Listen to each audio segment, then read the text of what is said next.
Nous avons tout de suite avec nous en visuel Yannick Scott. Il est porte-parole du syndicat des travailleuses et travailleurs de Poste Canada. Comment ça va, Monsieur Scott? Ça va très bien. Et vous? Moi, ça va toujours bien, même quand ça va mal, Monsieur Scott. Pour vous dire que ça va toujours bien. Et puis, la grève au poste, c'est une vraie grève ou ce qu'on appelle des moyens de pression pour, à cette époque vraiment stratégique, amener les dirigeants, en tout cas le président, le principal négociateur pour la poste, à s'asseoir véritablement et à négocier comme il convient avant les fêtes. Bien, en effet, nous avons déclenché la grève il y a de ça 12 jours parce que ça fait plus qu'un an que nous sommes en négociation avec la Société d'État pour le renouvellement de deux conventions collectives. Et force d'admettre que pendant ces 12 mois-là et les derniers jours, malheureusement, on est encore dans une impasse. Et il ne faut pas oublier aussi que Post Canada, la journée que le syndicat a déclenché sa grève générale, l'employeur a aussi déclenché un lock-out. Donc, si on était à revenir au travail demain, ben, on ne pourrait pas plus travailler ni sortir le courrier parce que nous sommes sous l'effet d'un lock-out où est-ce que les employés présentement n'ont plus droit aux assurances médicaments, n'ont plus droit à l'assurance invalidité. Donc, on est dans une situation où est-ce que tout est bloqué et le courrier ne transige plus par les services de Poste Canada. Donc, au moment où on se parle, on est en train de toucher au cœur c'est-à-dire toucher Poste Canada là où ça fait mal, parce que c'est la période des fêtes. J'imagine que Poste Canada fait ses affaires les plus intéressantes durant l'année, non? Bien, dans les dernières années, avec l'arrivée massive des colis et des achats en ligne, en effet, la période de Noël est un petit peu avant le cyber lundi et le vendredi fou. Et en effet, la période la plus payante, lucrative pour Post Canada au niveau du colis. Au niveau du colis, mais à longueur d'année, Post Canada maintient sa position malgré l'arrivée de beaucoup de compagnies en semblable matière, transport de colis, marchandises, etc. Post Canada maintient sa part de marché. Ben, les parts de marché, ce sont selon, et là, un représentant de Post Canada pourrait être plus exact, mais la part de marché du colis, c'est quelque peu érodé. C'est sûr et certain que Post Canada a encore l'exclusivité de la poste lettre, mais le marché est en pleine évolution dans les dernières années et on se doit de pousser pour changer le système postal, pour avoir un système postal qui ressemble plus à un système du 21e siècle plutôt que du 18e siècle. Et c'est un des enjeux de cette négociation-là, à forcer Post Canada de ne pas juste regarder la façon qu'ils livrent les produits qu'on est habitué, mais d'aller vers de nouveaux produits comme des services bancaires, comme un service de vigilance vers les aînés et d'utiliser l'infrastructure de Post Canada qui dessert tous les Canadiens, les Canadiennes et les Québécois et Québécoises pour offrir des services dans des carrefours tels que Passeport, Plaque et autres qui pourraient être utilisés pour amener plus d'argent pour permettre justement à Post Canada de continuer de livrer du courrier à tous les Canadiens et les Canadiennes. Et récemment, j'ai été confronté personnellement à un envoi de courrier aux États-Unis. Et puis, j'en avais besoin comme pour hier, là. Et j'ai parlé à un ami à Poste Canada qui m'a référé très gentiment à la concurrence. Mais malheureusement, c'est bien malgré nous que nous sommes présentement en grève. Les gens dans les grands centres ont la possibilité de trouver quelques alternatives pour acheminer leurs colis. Non, C'est non, bien non, sûr. non. Alors, Monsieur Scott, je m'excuse là, on n'était pas encore en grève. J'ai voulu avoir le meilleur timing pour que mon colis arrive le lendemain.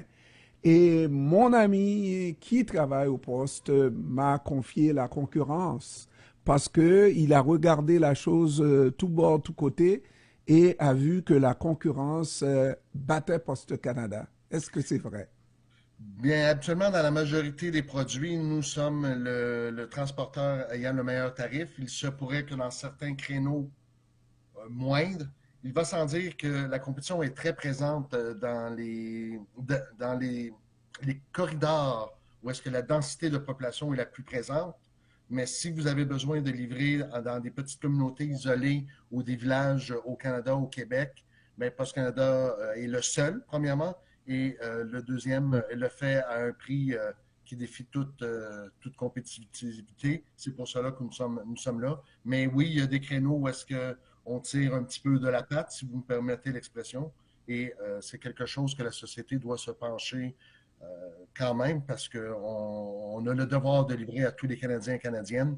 Et des fois, à l'international, bien, on n'est peut-être pas les premiers ou on n'est pas dans la partie, comme on dit. Et ça, c'est pas de la faute des travailleurs. Vous l'avez dit en début d'entrevue. Exemple, c'est une question de se mettre à jour, n'est-ce pas? Et j'imagine que quand vous regardez chez le compétiteur, il y en a tellement, je devrais dire les compétiteurs. Dans certains cas, vous aimeriez travailler à la fine pointe comme ces gens-là, non? Absolument. Je veux dire, on se doit de suivre les tendances et Post Canada, malheureusement, n'est pas de cet avis-là, veut aussi se concentrer dans des services d'antan.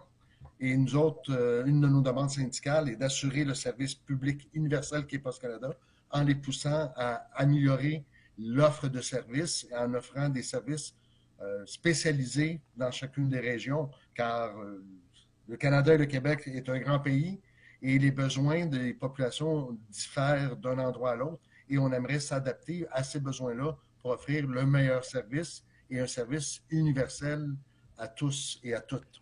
Monsieur Scott, compte tenu des circonstances, il y a des moyens de pression, la grève plus précisément, mais il y a de l'autre côté ce lockout. Quelle est la meilleure situation qui pourrait intervenir dans les circonstances?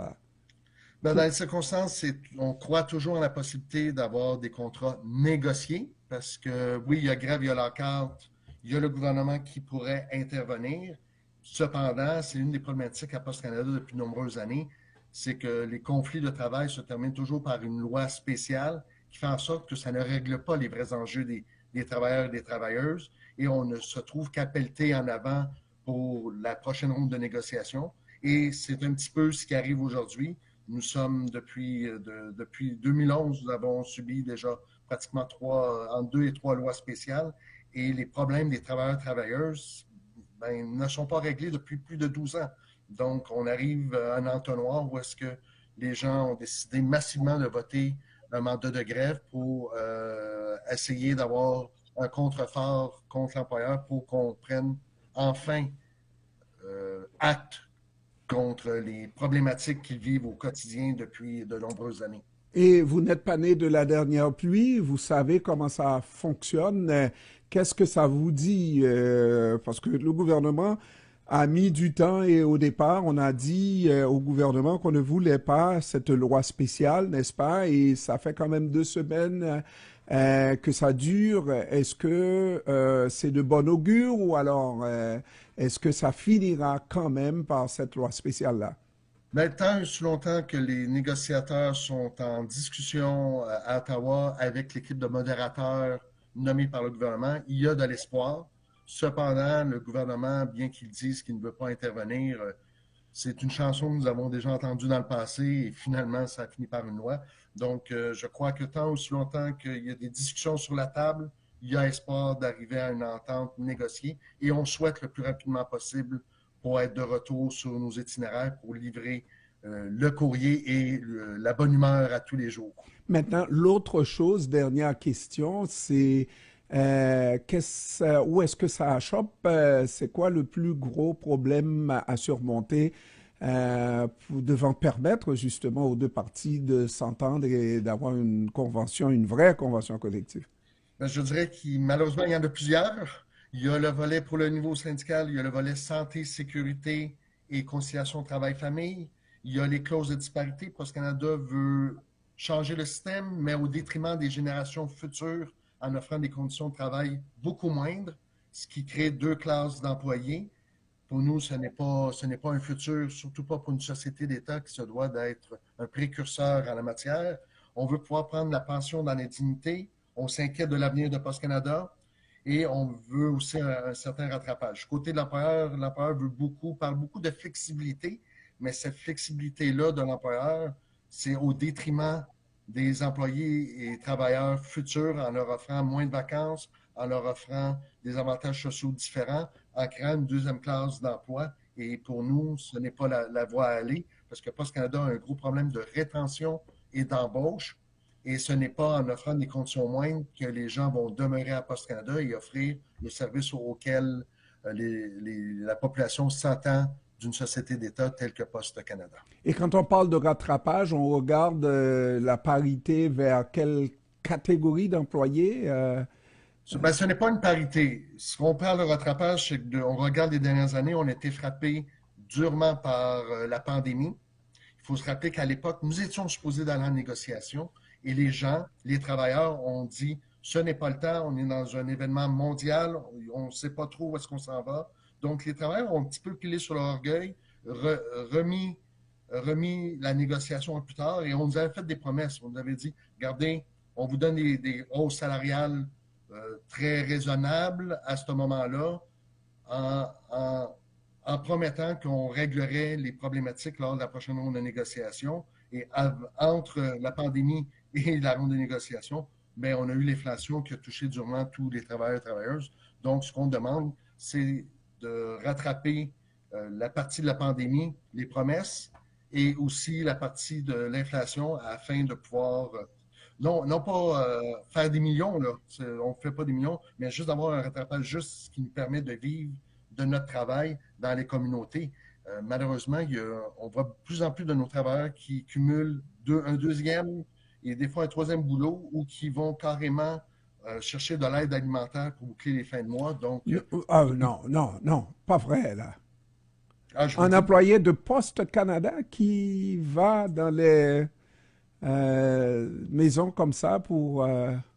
Pour arriver à la fin de mois, beaucoup de gens ont des emplois à temps partiel Ah, avec des 13 heures, des 10 heures des 20 heures par semaine et qui n'arrivent pas à nourrir une petite famille. hmm. Donc, vont chercher un autre emploi ailleurs et des fois vont dans les banques alimentaires pour réussir à joindre les deux bouts.